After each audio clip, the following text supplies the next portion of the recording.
Assalamualaikum warahmatullahi wabarakatuh. Saya Aulia Rahmadani dari kelas 1 Keperawatan, Prodi D3 Keperawatan, Fakultas Kedokteran dan Ilmu Kesehatan Universitas Muhammadiyah Makassar. Sistem integumen yang pada kita akan membahas sistem integumen yang pertama yaitu struktur kulit, yang kedua fungsi jaringan kulit, yang ketiga fungsi kulit dalam pengaturan keseimbangan cairan, dan yang keempat fungsi kulit dalam pengaturan keseimbangan temperatur. Yang pertama, struktur sistem integumen, yaitu meliputi kulit ari atau epidermis.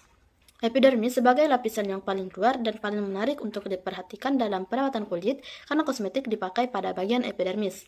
Epidermis melekat erat pada dermis, karena secara fungsional epidermis memperoleh zat-zat makanan dan cairan antar sel dari plasma yang merembes melalui dinding-dinding kapiler dermis ke dalam dermis. Epidermis dibedakan atas 5 lapisan kulit, yaitu lapisan yang pertama yaitu lapisan tanduk atau stratum corneum. Lapisan ini merupakan lapisan epidermis yang paling atas dan menutupi semua lapisan epidermal lebih ke dalam. Lapisan tanduk terdiri beberapa lapis sel pipih, tidak memiliki inti, tidak mengalami proses metabolisme, tidak berwarna dan sangat sedikit mengandung air.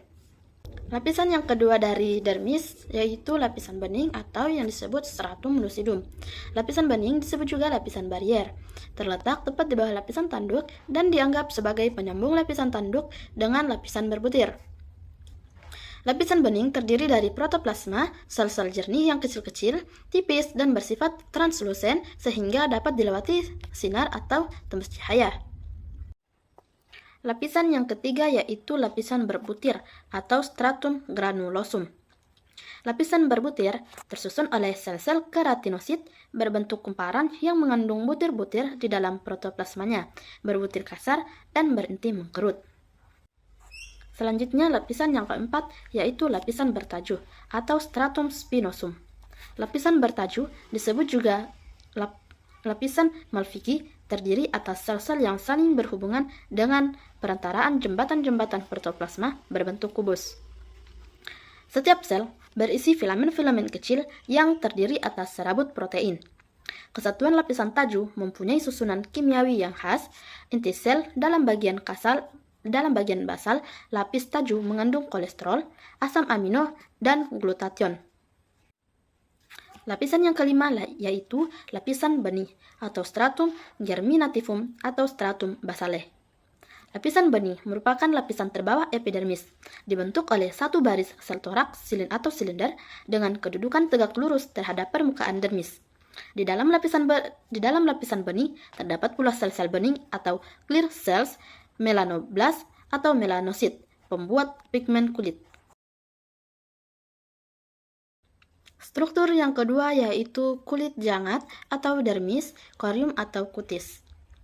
Kulit jangat atau dermis menjadi tempat ujung saraf perasa, tempat keberadaan kandung rambut, kelenjar keringat, kelenjar palit atau kelenjar minyak, pembuluh-pembuluh darah dan getah bening, dan otot penegak rambut atau musculus erector pili. Kulit jangat sering disebut kulit sebenarnya dan 95% kulit jangat membentuk ketebalan kulit. Susunan dasar kulit jangat dibentuk oleh serat-serat, matriks interfibrilar yang menyerupai selai dan sel-sel. Dermis terdiri atas sekumpalan serat-serat elastis yang dapat membuat kulit berkerut, akan kembali ke bentuk semula, dan serat protein ini yang disebut kolagen. Serat-serat kolagen ini disebut juga jaringan penunjang, karena fungsinya dalam membentuk jaringan-jaringan kulit yang menjaga kekeringan dan kelenturan kulit. Lapisan kulit jangat terdapat dua macam kelenjar, yaitu yang pertama kelenjar keringat. Kelenjar keringat terdiri dari fundus atau bagian yang melingkar dan duet yaitu saluran yang semacam pipa yang bermuara pada permukaan kulit, membentuk pori-pori keringat. Kelenjar keringat mengatur suhu badan dan membantu membuang sisa-sisa pencernaan dari tubuh. Pada kelenjar keringat terdapat dua jenis kelenjar keringat, yaitu yang pertama kelenjar keringat ekrin. Kelenjar keringat ini mensekresi cairan jernih, yaitu keringat yang mengandung 95-97% air dan mengandung beberapa mineral seperti garam, sodium klorida, granula minyak, glusida, dan sampingan dari metabolisme seluler. Kelenjar keringat yang kedua yaitu kelenjar keringat apokrin, yang hanya terdapat di daerah ketiak, putung susu, pusar, daerah kelamin, dan daerah sekitar dubur atau anogenital. Menghasilkan cairan yang agak kental, berwarna keputih-putihan, serta berbau khas pada setiap orang. Selanjutnya, kelenjar palit. Nah, kelenjar palit terletak pada bagian atas kulit jangat, berdekatan dengan kandung rambut, terdiri dari gelembung-gelembung kecil yang bermuara ke dalam kandung rambut atau folikel. Struktur kulit integumen yang ketiga yaitu jaringan penyambung di bawah kulit atau subkutena atau hipodermis atau subkutis. Lapisan ini terutama mengandung jaringan lemak, pembuluh darah dan limfe, saraf-saraf yang berjalan sejajar dengan permukaan kulit, cabang-cabang dari pembuluh darah dan saraf menuju lapisan kulit jangat. Jaringan ikat bawah kulit berfungsi sebagai bantalan atau penyangga benturan bagi organ-organ tubuh bagian dalam, membentuk kontur tubuh dan sebagai cadangan makanan. Selanjutnya, fungsi jaringan kulit. Jaringan kulit memiliki beberapa fungsi, yaitu yang pertama sebagai pelindung atau proteksi, yang kedua penerima rangsang, yang ketiga pengatur panas atau termoregulasi, yang keempat pengeluaran atau ekskresi, dan yang kelima penyimpanan, yang keenam penyerapan terbatas, dan yang terakhir yaitu penunjang penampilan. Selanjutnya, fungsi kulit dalam pengaturan keseimbangan cairan.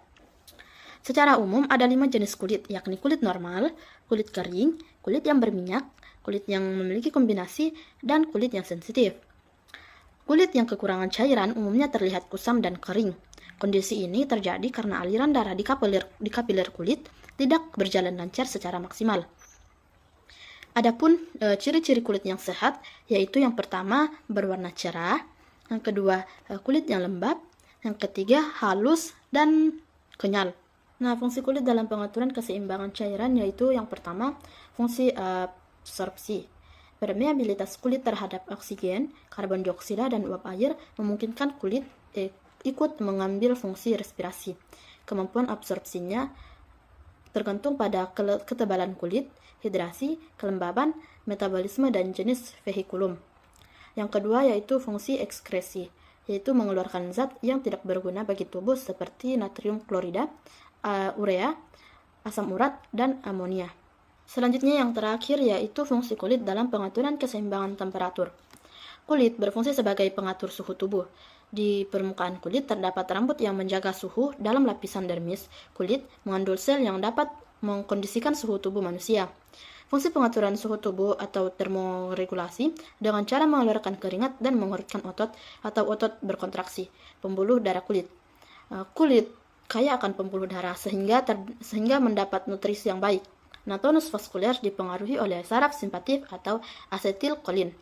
Pada bayi, dinding pembuluh darah belum sempurna, sehingga terjadi ekstravasasi cairan dan membuat kulit bayi terlihat lebih edematos atau banyak mengandung air dan natrium.